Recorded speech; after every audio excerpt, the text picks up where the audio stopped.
¿Qué tal? ¿Cómo les va? Bienvenidas, bienvenidos. Estamos iniciando una emisión más de Impacto Económico a través de la señal de Telesur. Mi nombre es Daniel Rosas y en nombre de este gran equipo le doy la más cordial bienvenida y lo invito a que comencemos con los titulares del día de hoy. En América Latina, Colombia impuso aranceles a productos derivados del acero y el metal. En contexto, revisaremos la situación en Argentina con respecto al caso Libra. Y en nuestro bloque 360, la Comisión Europea se plantea retrasar el cierre de las centrales nucleares. De esto y más hablaremos el día de hoy.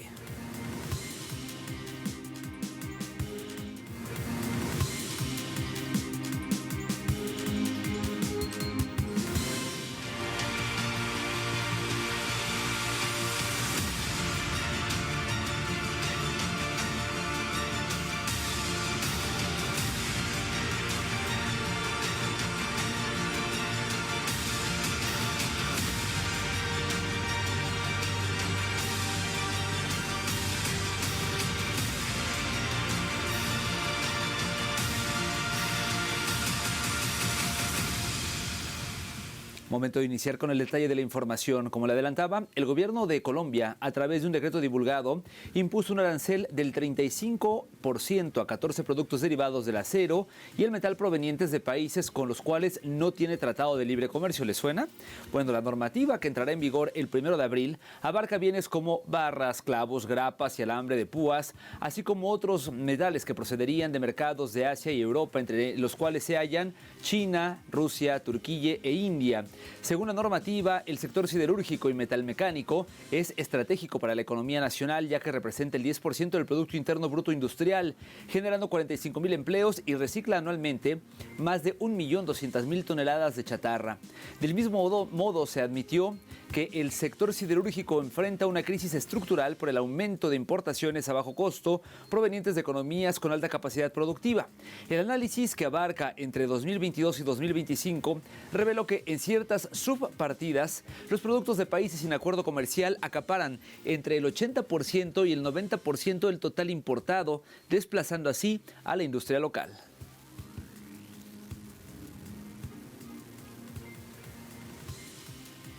Vamos ahora a Bolivia, ya que el gobierno y el sistema financiero, con la autorización del cambio de serie, dieron por superado el problema generado por la circulación de billetes sustraídos del avión siniestrado a fines de febrero último en el aeropuerto de El Alto. Nos cuenta los detalles nuestro corresponsal, Freddy Morales. Freddy.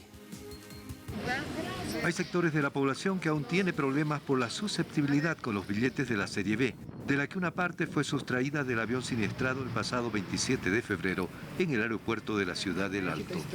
Tenía que cambiar billete porque era serie B y nadie me ha recibido en mi zona, ni en el club. Es que tenemos un negocio donde estamos dando solamente ya monedas, no tenemos los fraccionados de 10 y de 20.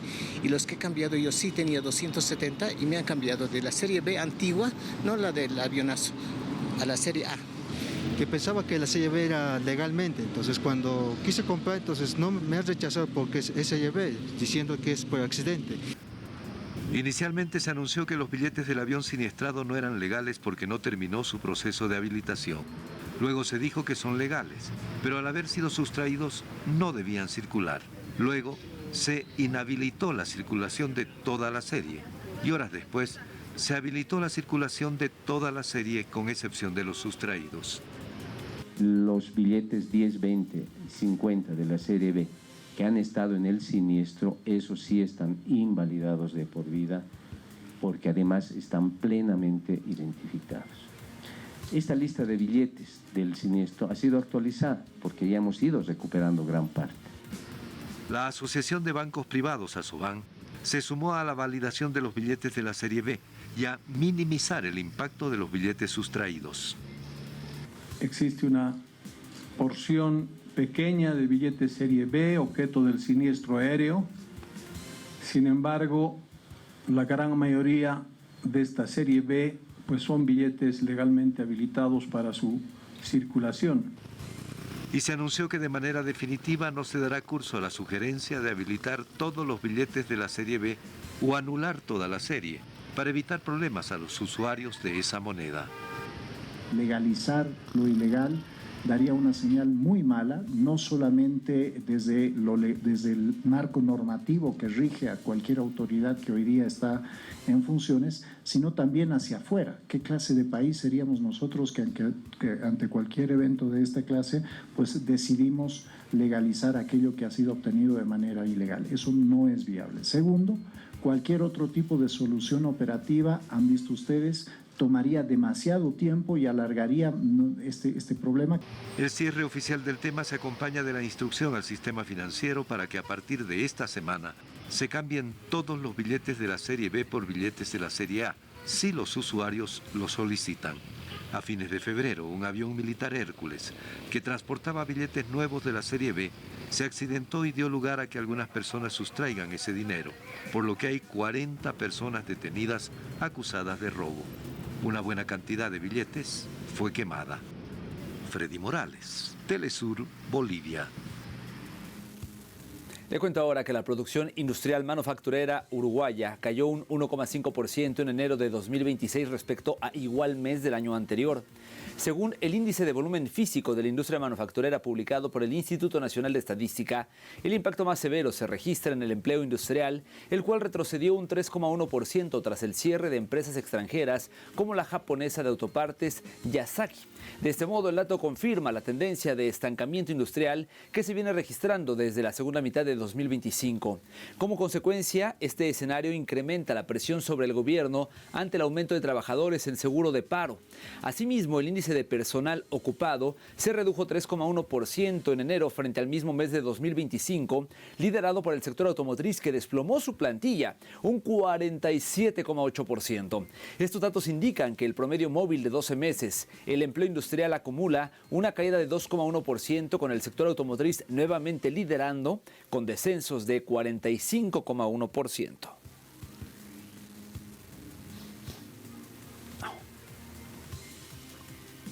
Y ante el alza de los precios de los combustibles en Guatemala, varias iniciativas de diputados sobresalen hoy en busca de mitigar el impacto sobre los ciudadanos.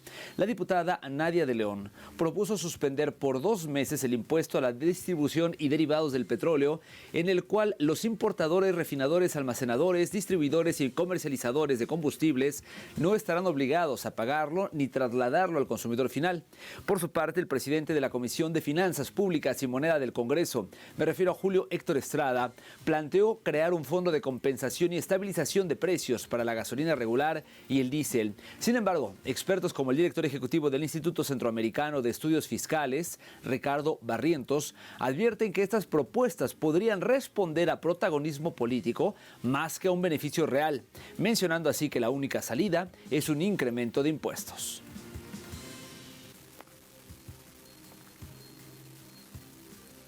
Le cuento ahora que la economía panameña creció un 4,4% en 2025, con mayor aporte por el sector transporte, según informó el Instituto Nacional de Estadística y Censo. De acuerdo con el comunicado de esa entidad, el Producto Interno Bruto alcanzó los 84.752,9 millones de dólares, lo que representa un incremento de 3.533,3 millones respecto al año 2024. El sector transporte registró un crecimiento de 14,5%, destacando el Canal de Panamá con un aumento de 22% en ingresos por peajes, sumado al desempeño del movimiento portuario, así como el aumento en el transporte aéreo y terrestre de pasajeros. Otros sectores con aportes a estas estadísticas fueron el comercio, que creció 3,6%, la construcción 27%, la intermediación financiera 5,2%. Pese a estas cifras, el Instituto Nacional de Estadísticas y Censo advirtió que el crecimiento es insuficiente y estaría concentrado en sectores que no generan empleo masivo, situando la tasa de desocupación en un 10,4% al cierre del año. Además, las actividades agropecuarias y pesqueras registraron una disminución del 1,7%, mientras que la reexportación de la zona libre de Colón experimentó una caída de 10,4%.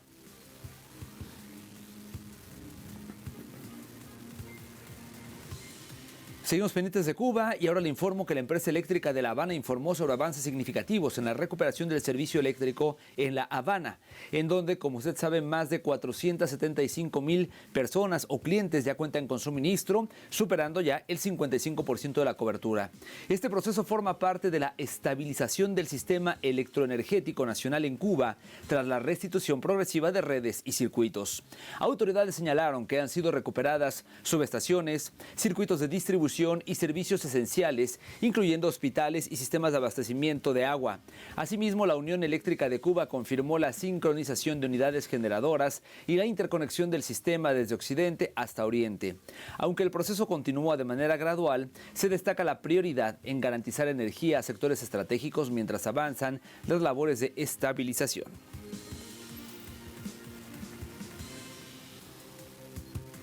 Hacemos una primera pausa en esta emisión, pero al volver en contexto estaremos revisando la situación en Argentina. ¿Recuerda usted el caso de la criptomoneda Libra? Bueno, le tendremos todo el análisis cuando regresemos.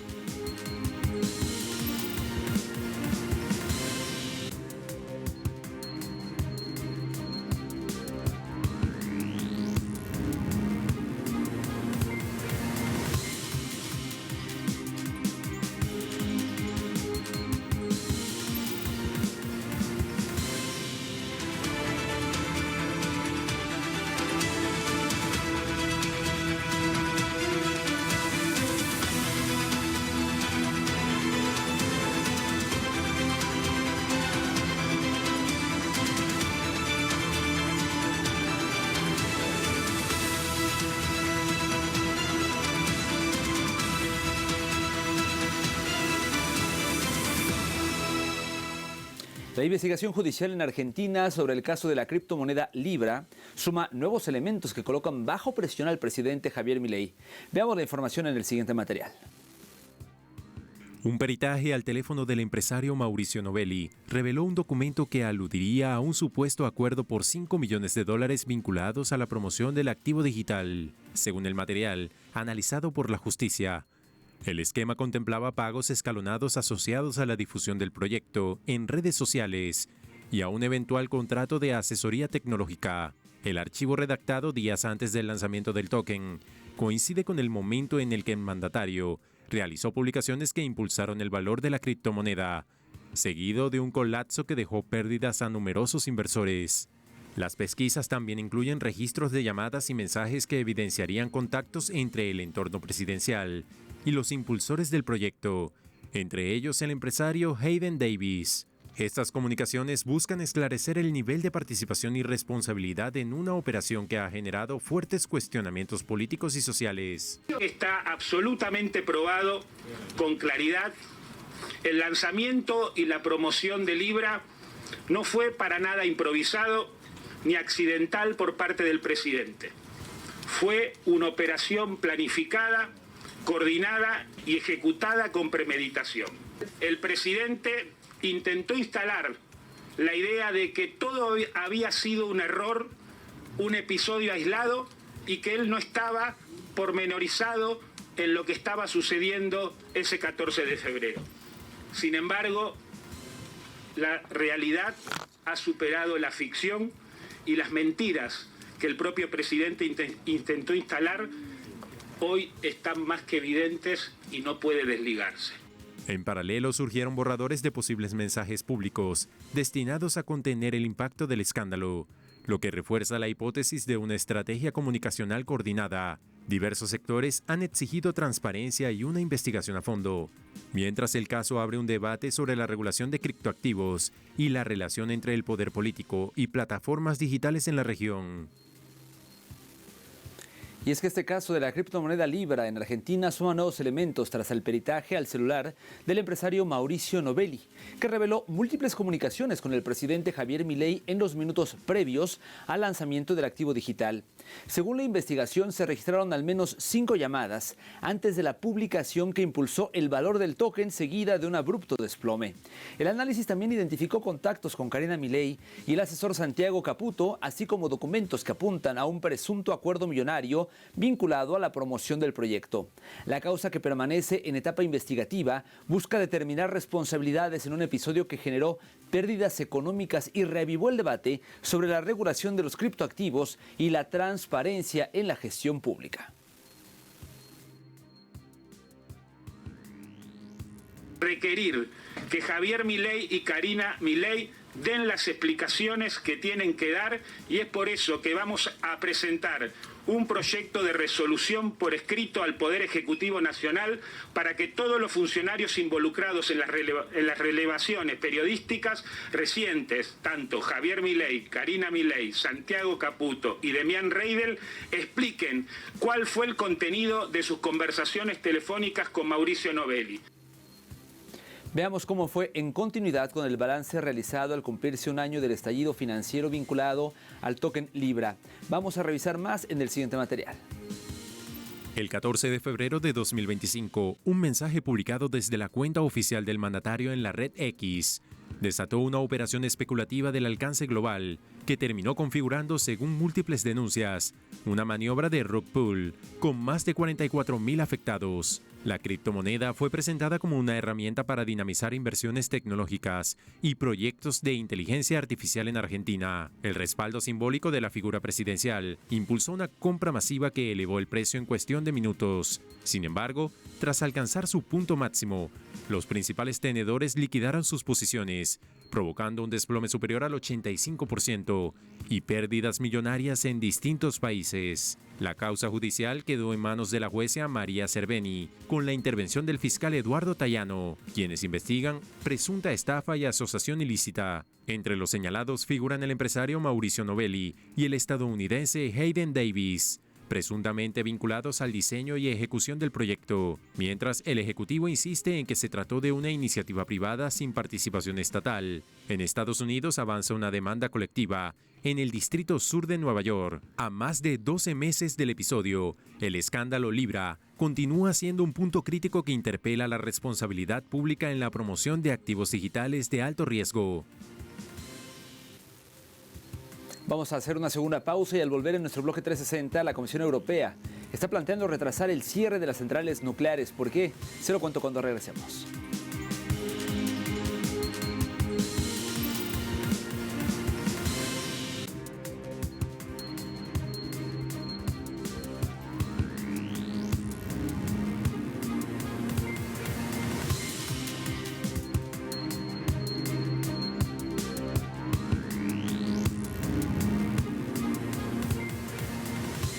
Estamos de vuelta en Impacto Económico. La presidenta de la Comisión Europea, Ursula von der Leyen, sugirió retrasar el cierre de las centrales nucleares.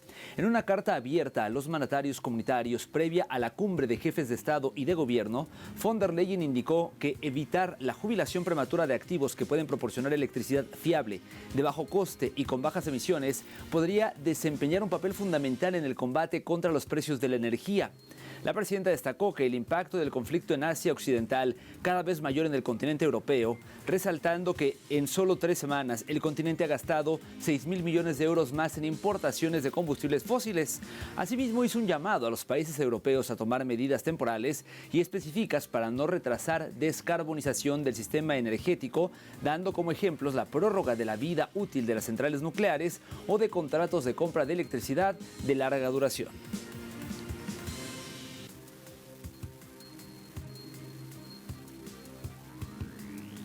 De hecho, la presidenta del bloque europeo recalcó su inconformidad por el giro dado por el país o por los países europeos hacia la energía nuclear, calificando la desconexión de dicha energía como un error estratégico, y más en un contexto en donde el conflicto con Irán ha demostrado la vulnerabilidad energética del continente. Vamos a escucharla. Mientras que en 1990, 1/3 de la electricidad europea provenía de la energía nuclear, hoy en día apenas se acerca al 15%. Esta reducción en la cuota de la energía nuclear fue una elección y, en retrospectiva, fue un error estratégico que Europa diera la espalda a una fuente fiable y asequible de energía de bajas emisiones. Esto debería cambiar por 2 buenas razones. Primero, cero, dado que la energía nuclear y las renovables tienen un papel clave. Esto no es una cosa de las dos cosas, es una combinación que son más poderosos, porque lo que necesitamos es la mejor mezcla energética global, limpia, asequible, resiliente, europea. Seguimos hablando de energía, pero le cuento ahora que en España el gobierno dio luz verde a liberar desde ya hasta 11,5 millones de barriles de petróleo de las reservas españolas. El Consejo de Ministros ha aprobado una operación que se ejecutará en diversas fases. La vicepresidenta tercera del gobierno de España, Sara Agresen, explicó que la primera fase es de carácter inminente, donde el Ministerio de Transición Ecológica decretará la liberación de algo más de 3 millones de barriles, un volumen equivalente a 4 días de consumo del país. Destacó que los barriles provendrán de las reservas de operadores privados, al tener estos la capacidad y logística para trasladarlos al consumidor final rápidamente, y marcaron un plazo de 15 días para su liberación. El resto del total de 11,5 millones de barriles serán distribuidos en una o varias fases, dependiendo del acontecer internacional. Este actuar de España representa su participación del 2,9% en los 400 millones de barriles que la Agencia Internacional de Energía liberaría en el mercado en una duración de 90 días, en el marco del plan de respuesta coordinado entre los 32 países miembros de dicha agencia.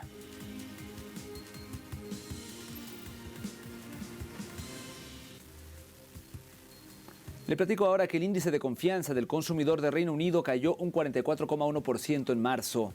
Un reciente informe del Standard & Poor's Global, donde se encuestó a 1.500 hogares en el Reino Unido, afirmó que la cifra mostrada en marzo representa el nivel más bajo desde enero de 2025. El índice descendió otros 0,7 puntos porcentuales desde los 44,8 en febrero del presente año, producto del conflicto en Asia Occidental. El estudio resaltó que en los hogares británicos ha aumentado el pesimismo sobre sus perspectivas financieras desde diciembre de 2023 y sus opiniones sobre las grandes compras se han vuelto las más conservadoras en 14 meses. La economista de Market Intelligence de Standard & Poor's Global enfatizó que el aumento del pesimismo en los hogares británicos representa los primeros efectos del conflicto en Asia Occidental en la economía del país, y concluyó que la disminución de las expectativas de recortes en los tipos de interés está llevando a los hogares británicos a examinar detenidamente sus gastos en un esfuerzo por limitar su carga financiera.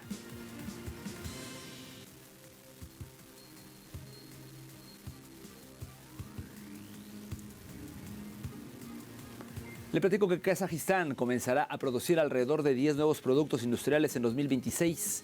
Las autoridades del país indicaron que para 2026 se implementarán más de 200 proyectos por un valor aproximado de 1,7 billones de tenge y se prevé la creación de alrededor de 19.100 puestos de trabajo permanentes. En el sector de la maquinaria se prevé la fabricación de volquetes, camiones hormiguera, camiones grúa, manipuladores, motoniveladoras, cargadores frontales y transformadores para fuentes de energía renovable. Y en la industria química se plantea la producción de hidrógeno y también sulfato de sodio.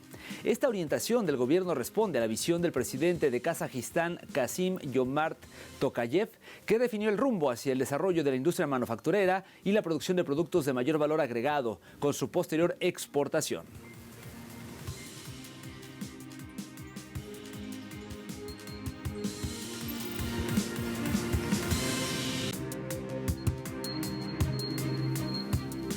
Revisamos rápidamente los precios del petróleo. El WTI de referencia en Estados Unidos marcó un precio por barril de $94.84, subiendo $1.34, pero todavía por debajo de los 100. El barril del Brent de referencia en Europa se ubicó en $101.83, un alza de $1.62, mientras que el crudo promediado por la OPEP sigue altísimo, marcó un precio de $128.99, un incremento de $2.09 del billete verde.